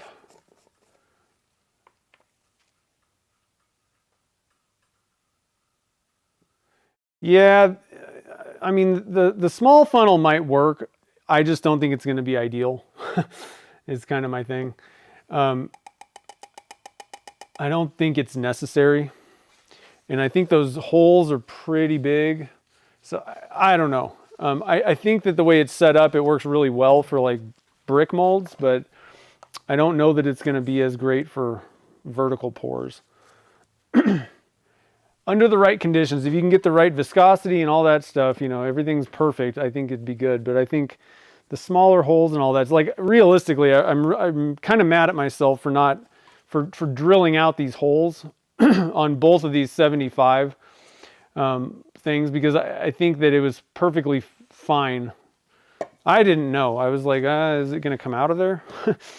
But it definitely flows perfectly fine. So I'd personally recommend going with a smaller funnel if you can, but it might work. I just, man, I mean, you know, yeah, pretty big holes, honestly, for trying to hit a 3/4 inch hole. But it's probably doable. I just, you know me, I'd rather go for the best way to do it. But if you have if you don't have a 3D printer and you want to pick up one of these and try it out, I think you're going to be able to use it, you know, as it is with the small. I think it'll work. You're probably going to want to go to a higher temperature to make it a little thicker, so it's not just dumping out. The thing is, the difference between pouring vertically and pouring horizontally is this. You're holding the thing like an inch over the bottom of the mold. It's not dropping and like splashing anywhere. But when you're doing vertical pouring, I mean, it's going all the way down. I mean, I realize that a lot of it's probably going down the sides of this, but the higher you're pouring from, the more it just splashes, the more gravity affects it. And so really you want to be a little bit more careful. And I think these, you know, we already saw, we had really small holes. I didn't even know if it was going to come out of these things. They're pretty small.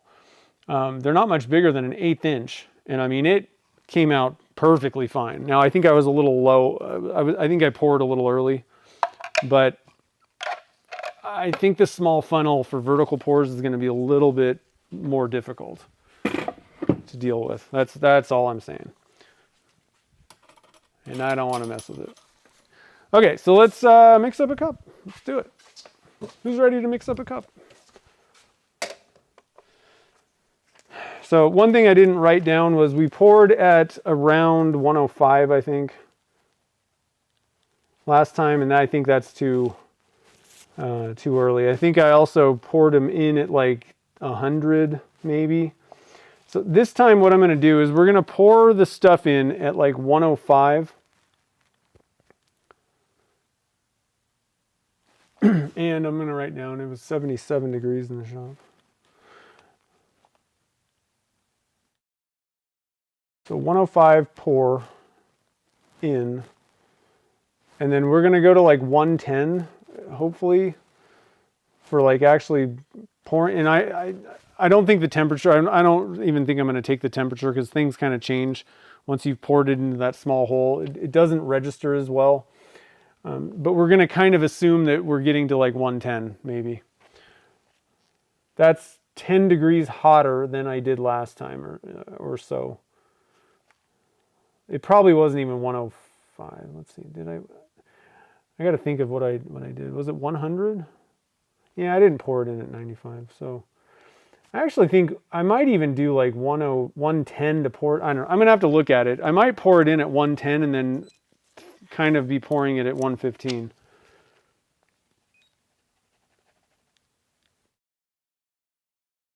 I don't know. So let's do this. When I'm doing experimenting like this, I got to think and try different things out, because I don't want to do it 50 billion times.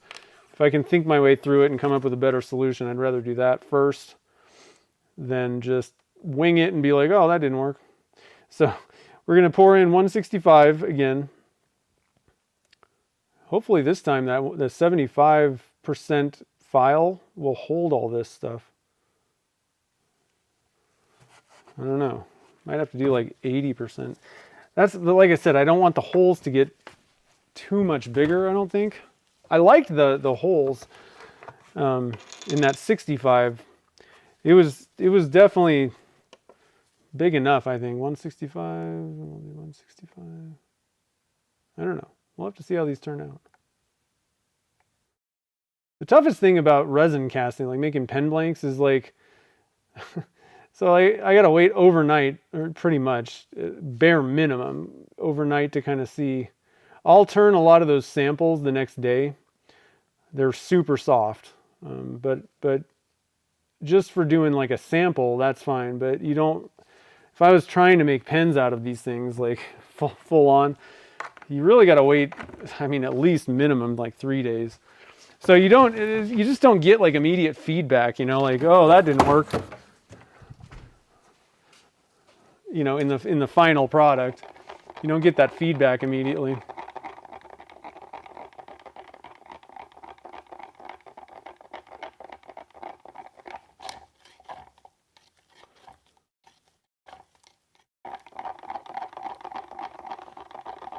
But like, you know, so like I was saying though, talking about the hole size and all these different things, it's gonna change depending on, you know, what the viscosity of the resin is. So like, you know, and that means like what temperature are you waiting for, or what temperature is in your shop and all that kind of stuff. It really depends on what, you know, what resin you're using. We haven't even talked about that. If you pull out Amazing Clear Cast, I don't think that the small holes are going to work. Like, that stuff is so thick that I don't even think it would come out. It'd be tough. So, you know, a lot of factors involved in this, and if you tweak things, it's going to change. So what I'm saying and what the reality is, and if you try it, you may get, you know, I think everybody's going to kind of get different results, unless you have like the same temperature shop, the resin's, you know, the same temperature to start out with, and all these different factors. So just keep that in mind. Like, it's a sliding scale. It's a spectrum kind of thing.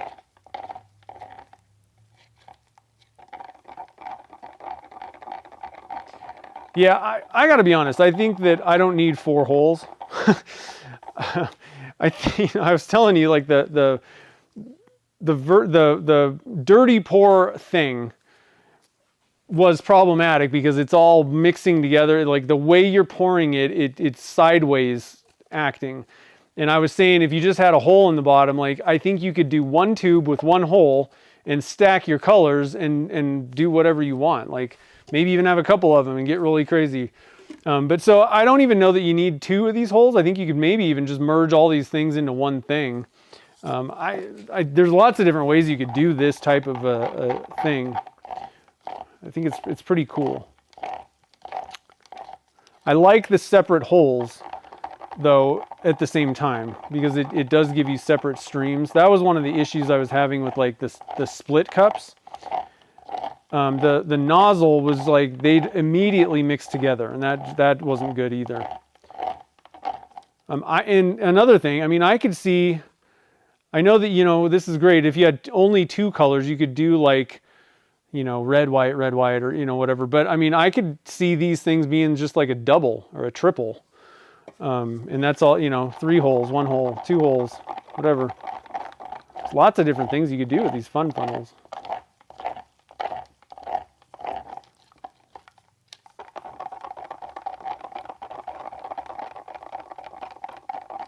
Okay, so we're doing 80 grams in this guy.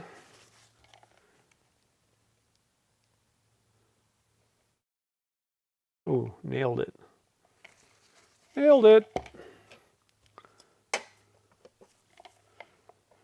This one's the Kelly Green 80.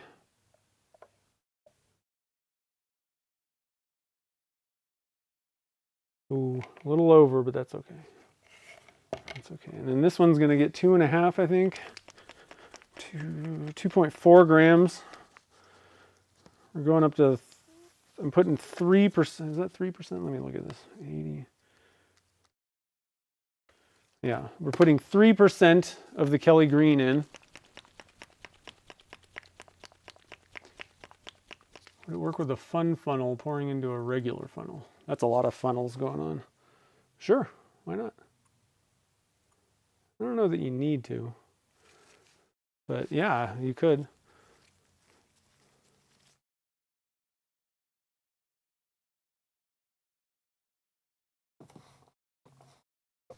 Okay, so we got our Kelly Green, and then this one is going to be a 40. Lots of 40s going on.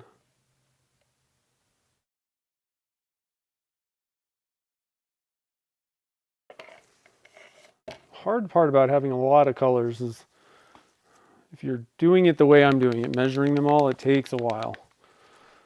So just keep that in mind. This is an area where you can just kind of wing it, I think, and you're probably going to get better, generally better results. It'll be a lot easier, less frustrating. If you're that type of person, just wing it, and because you know you can maybe measure the first one and then just kind of wing the next ones. I'm a little bit too OCD. I want to know that there's 40 grams in this thing. 40 ounces. That'd be crazy. Oh, I went way over. See, and then after all that, then I went to 41 and ruined the whole thing, guys. Oh man, it's all over. I ruined the whole pour.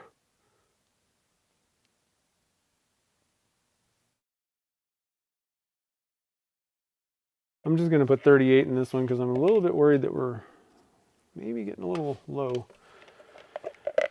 on resin. So I'll top that other one off if I'm able to get to 40 on this easily. Okay, good. I'll just add a little bit more to this, whichever one, this one. Okay, perfect. We're almost even in all of them, even. Drop some little sticks in each one of these guys. Oh, I got some absorbent pad strings coming out. Okay, I'm gonna get these things kind of lined up here. So I'm not, one of the things that I'm always worried about, and because I've done it, is like having all these cups, and I know that the little holder thing that Jake has is great, but I do so many different types of things that I don't really think that would work so well. But I've knocked over a cup, and that, oh man, that's the worst. Because like, what do you do then? Like, you're like, oh, if you're making a blank that's got black, red, and green in it, or you know, whatever, and you knock over the green cup, those blanks are done. And there's really almost no way you can, typically no way you can get more mixed. So then you have black and green only. And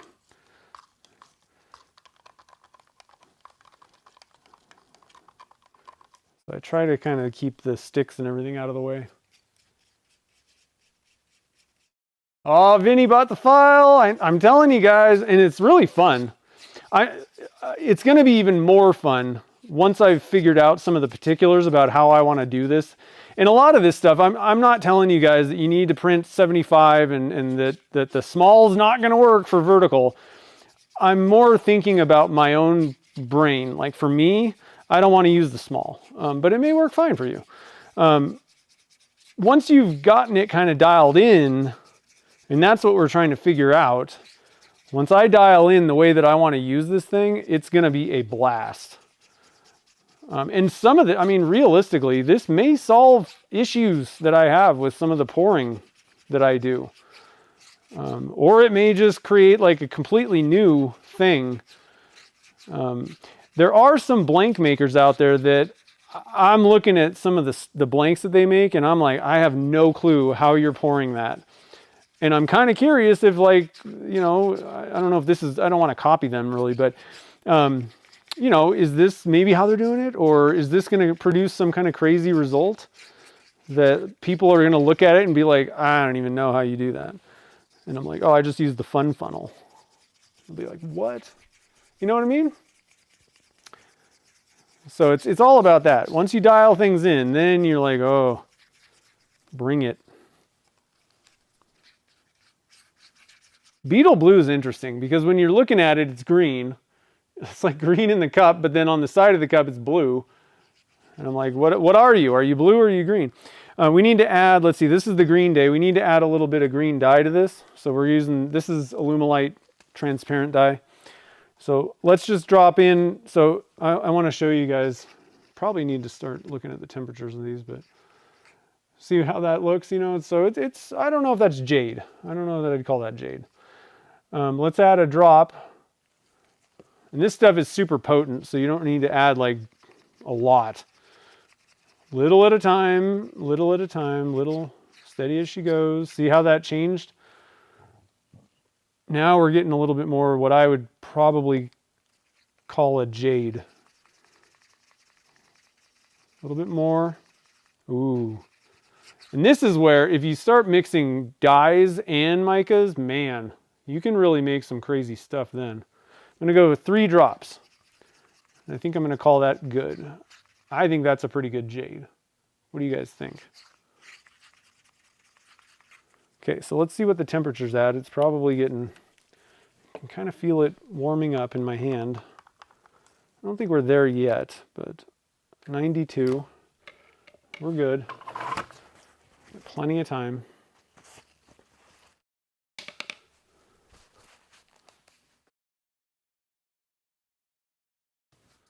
The other problem with higher temperatures in your shop is it reduces the amount of working time. So chilling the resin will give you a little bit more working time. That's actually something that I've been annoyed with. Starting at 55 degrees, I'm like 20 minutes later, maybe I can pour this. And I don't want to stand here for that. It's not 20 minutes, but that's what it feels like. I'm like, okay, 30 minutes later, is this epoxy? What's going on? So chilling it can help, but if you don't chill it and it's like 85 degrees in your shop, your working time window is a lot shorter. So you got to get things done quicker, you know. So I'm just not a big fan of high temperatures in resin casting. Not fun. I would have a stroke if I saw your measurements. Probably. Like I said, it depends. I can get super anal about things, and if I care that much or it is that important, then I'm like, ugh. I get annoyed if I don't measure right or something like that. But many, you know, if I don't care, then I don't care, really. You know, and I don't really care that much about these ones. It's not that important to be that you know, dead on, but because I went over like 1 gram, I really don't care. That doesn't matter. So I'm going to pour these, what did I say, in at like 105. That says it's about 98. That one says 102. Okay. Whatever. That's another thing is like I'm getting all these like totally random different temperatures of the resin. I don't know. I seriously suspect that there's something up with my resin. I don't know. Maybe it's just me.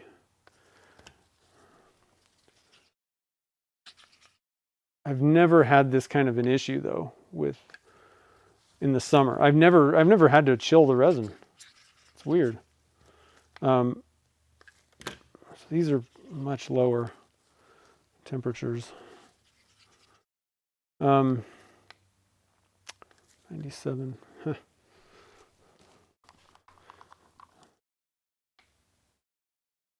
That's at 100. This one's like still pretty thin though.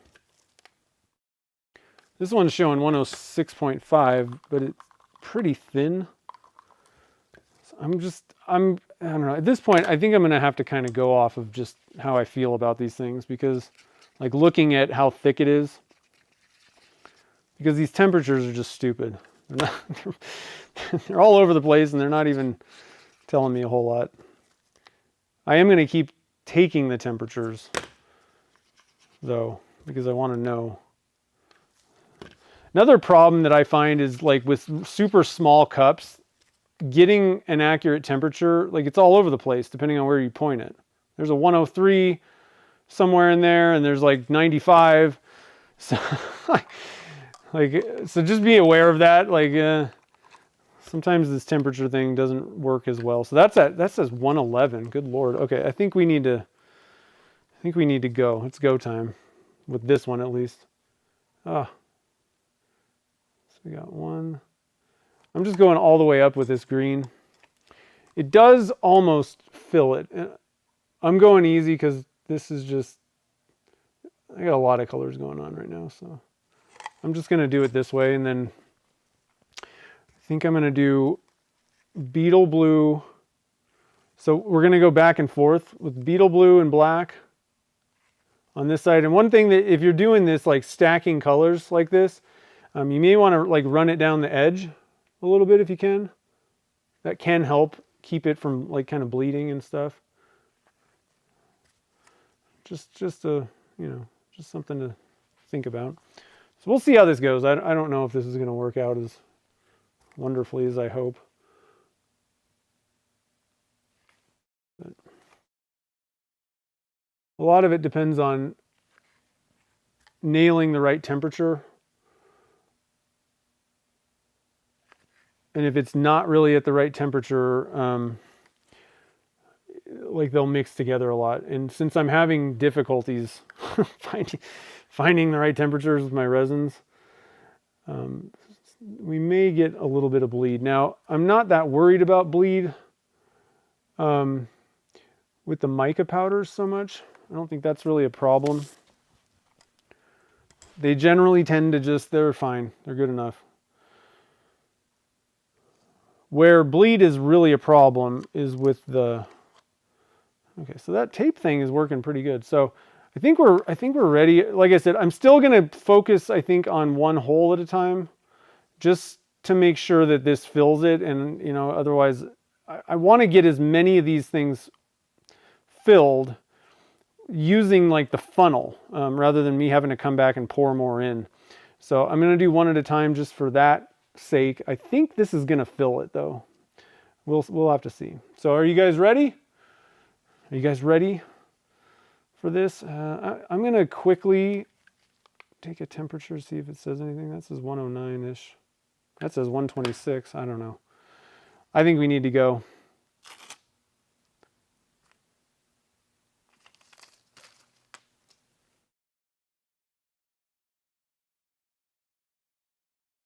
That's another thing, is I can just kind of, let's try this. Let's see what this does. I still think it might have been too low temperature. We're going to have to probably revisit this, definitely like in the fall.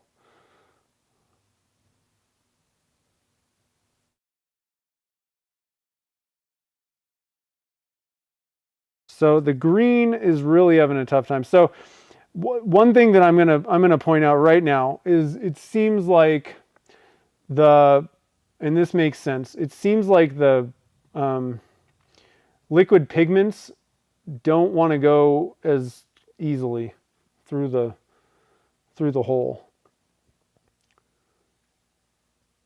They're taking a lot longer.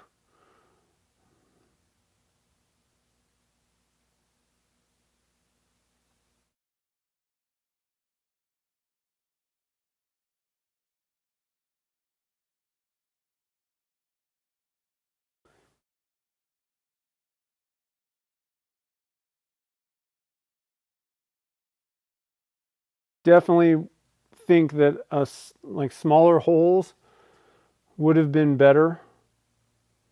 And that green is really thick. It heated up a lot faster, you know. But the other two colors are out. Like I'm empty on those. Man, that green is, oh, it's setting up on me. Shoot. We got to get this in the pressure pot.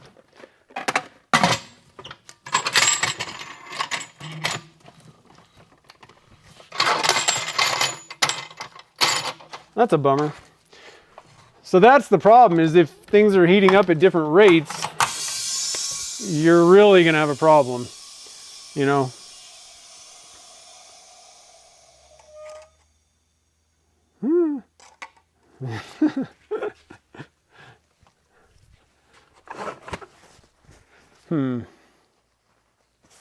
It is pretty warm in the shop right now. I don't want to discourage anybody with what just happened. The problem that I'm having right now in my shop is not typical. I'm like literally, I'm a little bit stymied by what's going on, and I'm literally worried that something's wrong with my resin. So that could be an issue because I've never run into this kind of a weird problem before in my shop. But bare minimum, under normal circumstances, I don't think that I'd have radically different numbers typically. Maybe a little bit with if you're mixing like different types of liquid pigments and other things, but I think under normal circumstances, like when you get to like it's not so hot in the shop, it's a little bit cooler. I think you're gonna have like a pretty easy time with this stuff. That's weird how fast that's set up. I mean, just significantly faster than, I mean, the rest of them are still liquid. Like it's almost like there was a reaction. That's what I'm saying. Like I've been getting weird things going on. And I don't think it's the pigment either. That's another thing that you could maybe point out, but I don't really think that's the issue.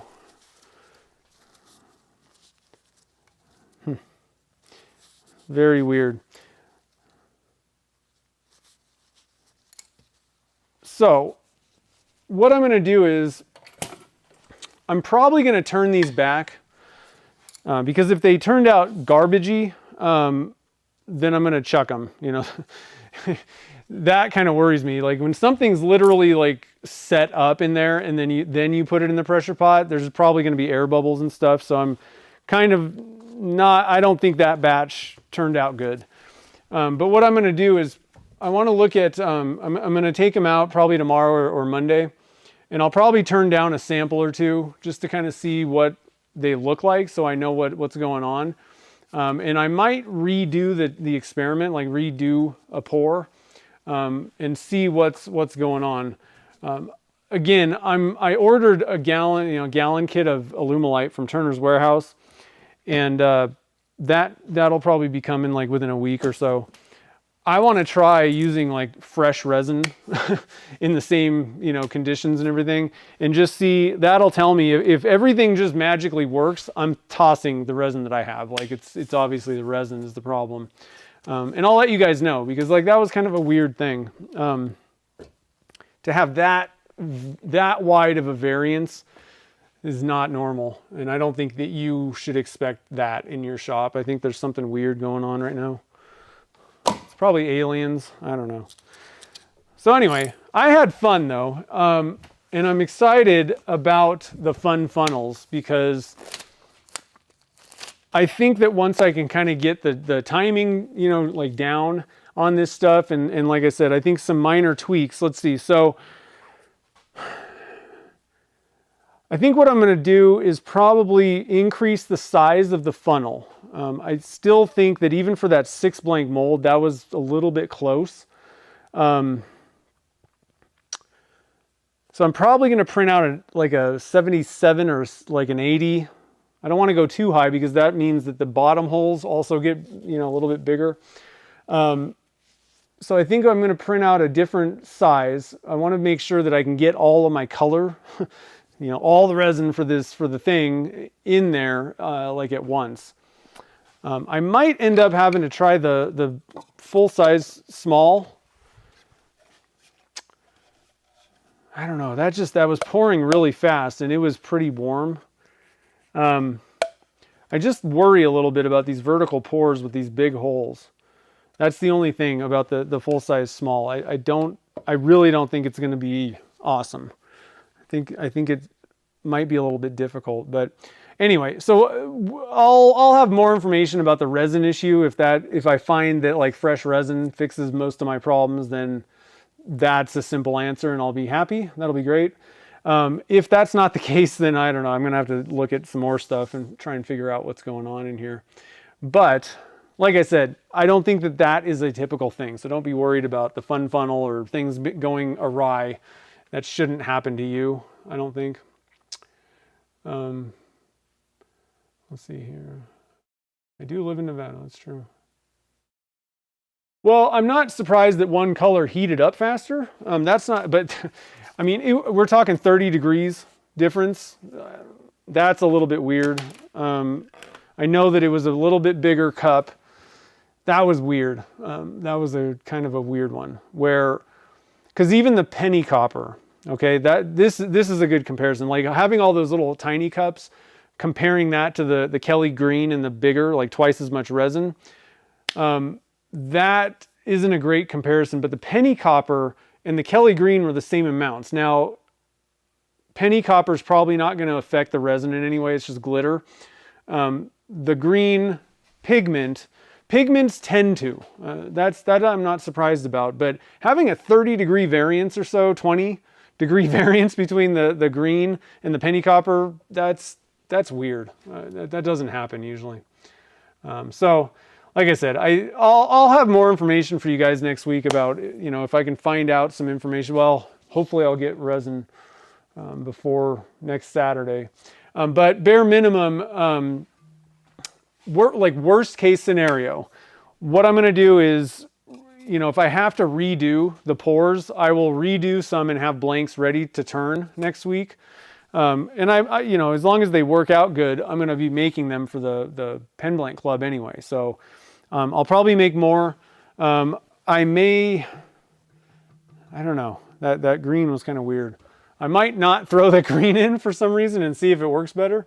The resin's not old. It's just, I don't know, something might be weird with it. I will say in 20 years, I've never really had resin that went bad or anything. So it's weird kind of to me, but I've also never had these kinds of issues. So I'm not sure.